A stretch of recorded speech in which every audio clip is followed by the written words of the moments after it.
Hi friends, இன்றைக்கி நம்ம வீடியோவில் ஹைட்ராபாத் பன்னீர் கிரேவி தான் பார்க்க போகிறோம். வாங்க எப்படி செய்யறதுன்னு பார்க்கலாம். வீடியோக்குள்ளே போகலாம். ஒரு கடாயில் எண்ணெய் ஊற்றிருக்கேன். அதில் 2 இன்ச்சு அளவுக்கு இஞ்சி சின்ன சின்னதாக கட் பண்ணி வச்சுருக்கேன். 10 பல் பூண்டு ரெண்டையும் நல்லா வதக்கிக்கலாம். இஞ்சி பூண்டு வதங்கினதுக்கப்புறம் 2 பச்சை மிளகாவை இந்த மாதிரி கட் பண்ணி வச்சுருக்கேன். அதையும் சேர்த்துட்டு நம்ம வதக்கிக்கலாம்.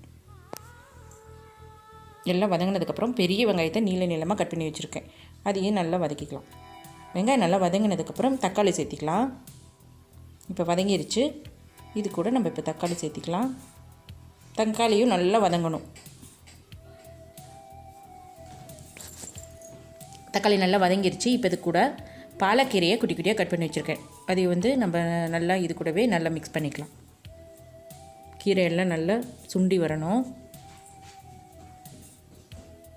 இப்போ பாருங்கள், கீரையெல்லாம் சுண்டிடுச்சு பார்த்திங்களா. இப்போ இது கூட ஒரு கைப்பிடி அளவுக்கு கொத்தமல்லி தழை. பாலக்கீரை ஜாஸ்தி இருக்கணும், கொத்தமல்லி தழை கம்மியாக இருக்கணும், அந்த மாதிரி பார்த்துக்கோங்க. இப்போ இதுவும் நல்லா வதங்கி சுருண்டு வரணும். வந்ததுக்கப்புறம் இதை ஆற வச்சு அரைச்சி எடுத்துக்கலாம். இப்போ இதை ஆற வச்சு அரைச்சி எடுத்துக்கலாம். இப்போ ஒரு கடாயில் எண்ணெய் போட்டுட்டு பட்டை, ஏலக்காய், கிராம்பு போட்டுட்டு இந்த அரைச்சி வச்ச விழுது இருக்கிறீங்களா, அதை நம்ம இதில் சேர்த்திக்கலாம். இதே மிக்ஸி ஜாரில் கொஞ்சமாக தண்ணி ஊற்றிட்டு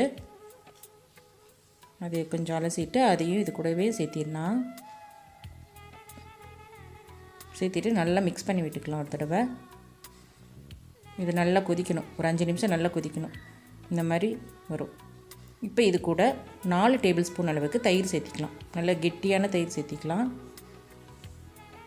ஃப்ரெஷ் க்ரீம் இருந்தாலும் சேர்த்திக்கலாம். தயிர் சேர்த்திட்டு தயிர் கூடவே ஃப்ரெஷ் க்ரீமும் நீங்கள் சேர்த்திக்கலாம் இருந்தால். அது 5 நிமிஷம் கொதிச்சதுக்கப்புறம் மஞ்சள் தூள் 1/2 டீஸ்பூன், மல்லித்தூள் 2 டேபிள் ஸ்பூன், மிளகாய் தூள் உங்களுக்கு எவ்வளோ காரம் தேவையோ நீங்கள் சேர்த்திக்கோங்க, கரம் மசாலா 1/2 டீஸ்பூன், ஜீரகத்தூள் 1/2 டீஸ்பூன், உப்பு தேவையான அளவு சேர்த்திட்டு நல்லா மிக்ஸ் பண்ணி விடணும். இதுவும் ஒரு 5 நிமிஷம் நல்லா கொதிக்கட்டும். கொதித்ததுக்கப்புறம் நம்ம 200 கிராம் பன்னீரை இந்த மாதிரி க்யூபாக கட் பண்ணி வச்சுருக்கோம் நீல சைஸில். இப்போ 5 நிமிஷம் நம்ம கவர் பண்ணி எடுத்துக்கலாம்.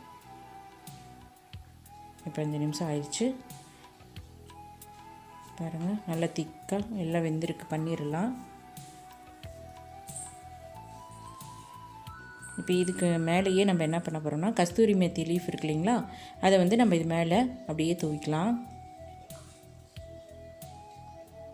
ஒரு தடவை நல்லா மிக்ஸ் பண்ணி விட்டுக்கலாம்.